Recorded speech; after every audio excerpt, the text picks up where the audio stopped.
Hello আমার সাকিবিয়ান ভাইরা বোনেরা, চলে এলাম আজকের প্রথম ভিডিও নিয়ে। প্রথমেই বলি সকলকে ভেরি গুড মর্নিং। আশা করছি তোমরা সবাই খুব ভালো আছো। দেখতে দেখতে রকস্টার তার পঞ্চম দিন ক্রস করে ফেললো গতকাল, এবং গতকাল থেকে ছুটি শেষ হয়ে গেছে, ঈদের ছুটি শেষ হয়ে গেছে। গতকাল থেকে আবার প্রত্যেকের কাজ শুরু হয়ে গেছে। তো স্বাভাবিকভাবেই কালেকশনে যে কোনো সিনেমার ক্ষেত্রে এটা খুব স্বাভাবিক যে ড্রপ আসবে। রকস্টারের ক্ষেত্রেও এসেছে। আমরা ডে 4 পর্যন্ত যে কালেকশনটা দেখতে পেয়েছিলাম বা আমরা যে প্রেডিকশনটা করেছিলাম, অবশ্যই ডে 5-এ সেই মার্জিনটা বেশ কিছুটা কমবে।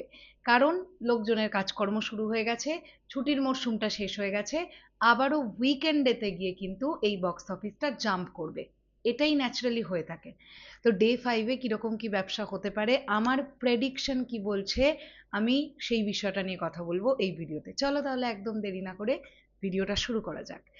গতকাল স্টার সিনেপ্লেক্সের বিভিন্ন ব্রাঞ্চে, মানে ওয়েবসাইটে ঢুকে যা বুকিং এর যে সিচুয়েশনটা দেখা গেল আর কি, তাতে করে আমার ধারণা যে মোটামুটি স্টার সিনেপ্লেক্স থেকে, শুধুমাত্র স্টার সিনেপ্লেক্স থেকে ওই ধরে নাও 15-16 লাখ টাকা মতন একটা কালেকশন আসার কথা, আর বাদবাকি মাল্টিপ্লেক্স চেনগুলো থেকে ওই 5-6 লাখ টাকা মতন।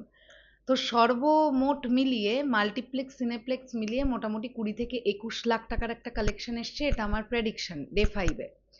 গতকাল সকালবেলার দিক থেকে অকুপেন্সি মোটামুটি দেখা গেলেও দুপুর বিকেলের পর থেকে কিন্তু অকুপেন্সি গ্রোথটা বেড়েছে, যেটা নিয়ে আমি গতকালও ভিডিও বানিয়েছিলাম। একটা ভিডিওতে তোমাদের দেখিয়েছিলাম যে স্টার সিনেপ্লেক্স সনি স্কোয়ার মিরপুরে, সেখানে কিন্তু অডিয়েন্স হচ্ছে। এবং যা মানে পরীক্ষা নিরীক্ষা করে বা এক্সপেরিমেন্ট করে বা যা জানতে পারলাম আর কি, তাতে করে বিকেল সন্ধ্যেবেলার শোগুলোতে মোটামুটি 50%, 55%, 60% অকুপেন্সি এরকম ছিল। আর নাইটের শোগুলোতে কিন্তু আরেকটু বেটার দেখতে পাওয়া গিয়েছিল, 65-70% এরকম অকুপেন্সিও গিয়েছিল। আমি এটা মাল্টিপ্লেক্স চেনের কথা বলছি। তো আমার ধারণা সব মিলিয়ে 20-21 লাখ টাকা মতন ডে 5-এ মাল্টিপ্লেক্স চেন সব মিলিয়ে কালেকশন হয়েছে রকস্টারের।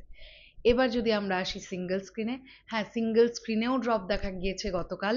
তবে সকাল দুপুরবেলায় ড্রপের পরিমাণটা যেরকম ছিল, বিকেল সন্ধ্যে থেকে তুলনামূলক অডিয়েন্স কিন্তু হয়েছিল।